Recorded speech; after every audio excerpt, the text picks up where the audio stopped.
Praise the lord, హల్లెలూయా. దేవుని నామానికి వందనాలు. మీ బ్రదర్ శామ్యూల్ తేజ్. ఈరోజు దేవుని వాక్యము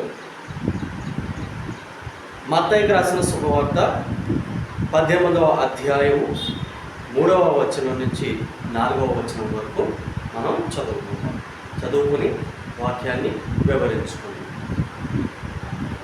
మీరు మార్పు నుండి బిడ్డల వంటి వారైతేనే నేను కానీ పరలోక రాజ్యములో ప్రవేశింపరని మీతో నిశ్చయముగా చెప్పుచున్నాను. కాగా ఈ బిడ్డలే తనను తాను తగ్గించుకొని వాడెవడో వాడే పరలోక రాజ్యమును గొప్పవాడు. దేవునికి స్తోత్రం కలుగునుగాక. ప్రియ సహోదరి సహోదరుడా, దేవుని విషయమై మనం అందరం కూడా ప్రార్థనలు చేస్తాం, ఆరాధనలు చేస్తాం, పాటలు పాడుతూ ఉంటాం. ఒక నమ్మకంతో మనం మందిరంలోకి అడుగు పెడుతూ ఉంటాం. దేవునికి స్తోత్రం కలుగునుగాక. అయితే అంత మాత్రాన నీవు అది మనం నిన్నటి వీడియోలో కూడా మనం మాట్లాడుకున్నాం, దేవుని వాక్యాన్ని మనం వివరించుకున్నాం.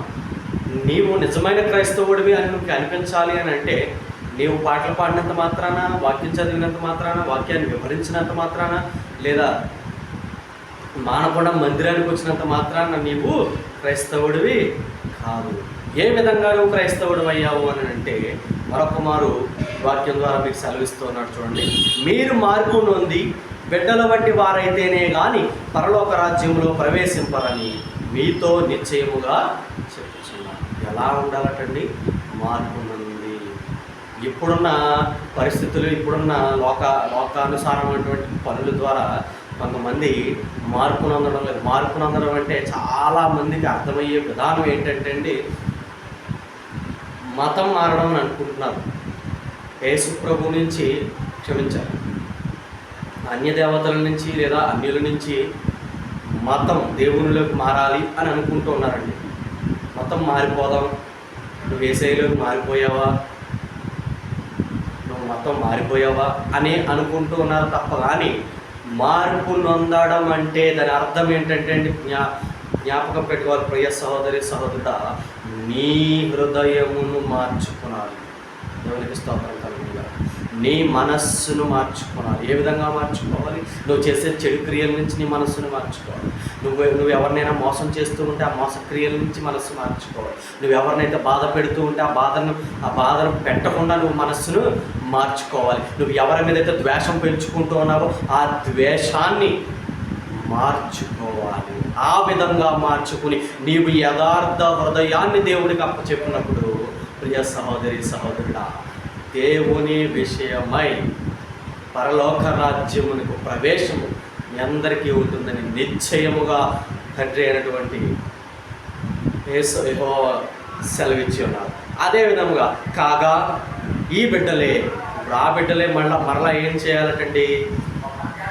తన్ను తాను తగ్గించుకొని వాడెవడో. మొన్న కూడా వాక్యాన్ని నేను వివరించాను. మునుపటి దినమున వివరించినప్పుడు తనను తాను ఎవరైతే తగ్గించుకుంటారో, అందుకే యేసు ప్రభు వారు కొరడా దెబ్బలు తిని నోరు మెదుపలేదా ప్రేమ, బదులు పలుకలేదా ప్రేమ,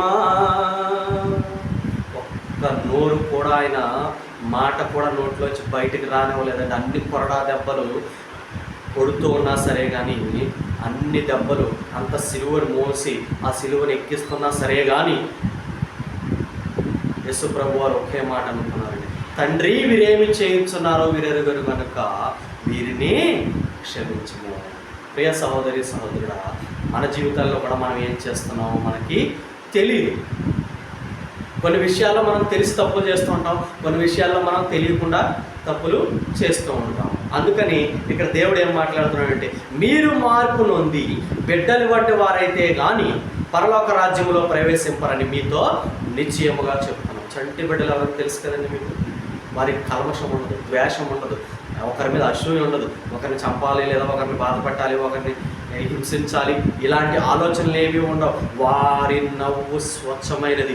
అటువంటి బిడ్డల వలె మీరు ఉండాలి అని బైబిల్ వాక్యం చెప్తూ ఉంది. కాగా బిడ్డల వలె తనను తాను తగ్గించుకుని వాడెవడో పరలోక రాజ్యములో గొప్పవాడు వాడు. పరలోక రాజ్యం దాకా వెళ్ళే లోపే ముందుగానే ఈ లోకంలో ఉన్నప్పుడే, ఈ భూమి మీద ఉన్నప్పుడే నిన్ను తగ్గించుకుని ఎడల, నేను ఎవరైనా ఏదైనా ఒక మాట అని ఎడల నీవు మారు మాట్లాడకుండా, దేవునికి స్తోత్రం కలుగును గాక, మారు మాట్లాడకుండా, నీవు తీర్పు తీర్చకుండా, నీవెప్పుడైతే తగ్గించుకుంటావో దేవుని విషయమై నువ్వు హెచ్చించబడతావు. దేవునికి స్తోత్రం కలుగును గాక. అదేవిధంగా నీవు మారు మనసు పొందాలి.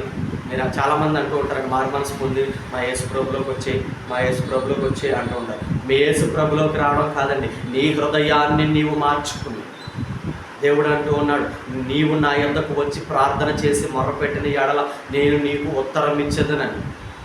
దేవుడు ఒక్కడే మనకి జవాబు ఇచ్చేవాడు. మరి అలాంటప్పుడు ఆయన ఏమైనా మనల్ని బాధ పెట్టి హింసించి మీరు నా యొద్దకు రండి, నేను మీకు అన్నీ ఇచ్చేస్తాను, అన్నీ చేసేస్తాను అని అంటున్నాడు, అనట్లేదు కదా. నన్ను పోలి నా వలె మీరు ఉండాలి. దేవునికి స్తోత్రం కలుగును గాక. దేవుని వలె పోలి ఉండాలంటే అది ఎంత కష్టమో తెలుసా అండి మీ అందరికీ. దేవుని వలె పోలి ఉండాలి. ఎదుటివారు ఎన్ని మాట్లాడినా నువ్వు మారు మాట్లాడకుండా ఉండగలవా? ప్రియ సహోదరి సహోదరుడా, నిన్ను నువ్వు పరిశీలన చేసుకో. నిన్ను హింసించే వారిని బట్టి నువ్వు వారికి ప్రార్థన చేయాలి. నిన్ను బాధ పెట్టే వారిని బట్టి నువ్వు వారికి ప్రార్థన చేయాలి. నువ్వు ఎప్పుడైతే ఏ విధంగా చేసావో నిన్ను నువ్వు తగ్గించుకున్నట్టు, అంతే తప్ప కానీ నీవు వారి వలే తిరిగి నువ్వు మాట్లాడితే దానికి నీవు ఒకనొక సమయమందు దేవుని ఎదుట తీర్పు అందబడతావు. దేవునికి స్తోత్రం కలుగును గాక. ప్రియ సహోదరి సహోదరుడా, ఈరోజు వాక్యం ఏమిటంటే, వింటూన్న ప్రతి హృదయానికి మరొక మారు చెప్తూ ఉన్నాను, నీ క్రియలను, నీ మనస్సును, నీ హింసించే తత్వాన్ని, నీ బాధ పెట్టే హృదయాన్ని, నీ బాధ పెట్టే క్రియలను, వీటన్నింటినీ విడిచిపెట్టి మార్పు నొందితే, చంటి బిడ్డల వలె, చిన్నపిల్లల వలె నీవు ఉంటే నిశ్చయముగా పరలోక రాజ్యముకు చోటు దక్కుతుంది. దేవునికి స్తోత్రం కలుగును గాక. ఈ కొద్ది మాటలు దేవుడు మన వినికిడిలో దీవించి ఆశీర్వదించును గాక. పరలోకమందున మా తండ్రి, నాయన ఇదిగో యేసయ్యా, ఆయన మేము చట్టి బిడ్డల వలె మా హృదయాలను సరి చేసుకోవడానికి నాయన మార్పు నొంది తండ్రి, నాయన నీ యందు ఈ పరలోక రాజ్యం ముందు నిలబడడానికి మాకు సహాయం చేయండి తండ్రి.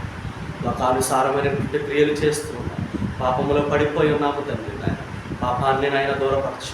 ఆయన క్రియలను చూస్తున్న దేవుడు, ఆయనను ప్రతిదీ గమనిస్తూ ఉన్న దేవుడు తండ్రి. నాయన సమస్త సృష్టిని సృష్టించిన సృష్టికర్త అయిన దేవానికి స్తోత్రం. ఆయన వందనాలు స్తోత్రం. నీవు మాట మాత్రము సెలవిస్తే తండ్రి నాయన ఈ భూమి అంతా కలిగింది తండ్రి. ఆయన ఇదిగో మా జీవితాల్లో తండ్రి నాయన ఇంకా మార్పు నందని హృదయాలు ఏమైనా ఉంటే మరొక మారు జ్ఞాపకం చేసి, మార్పు నందడం అంటే మతం మారడం కాదు యేసయ్య.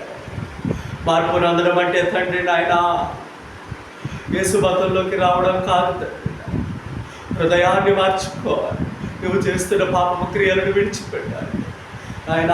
నీ చిత్తానుసారంగా నడుచుకోవడానికి, నీ ఆజ్ఞలను పాటించడానికి ఆయన మాకు ధన్యతను ఏర్పాటు చేయమని ఆయన ఈ చిన్ని ప్రార్థన నీ పరలోక పాద సన్నిధి చేయించుకున్నాను.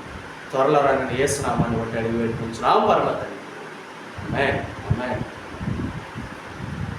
Praise the lord.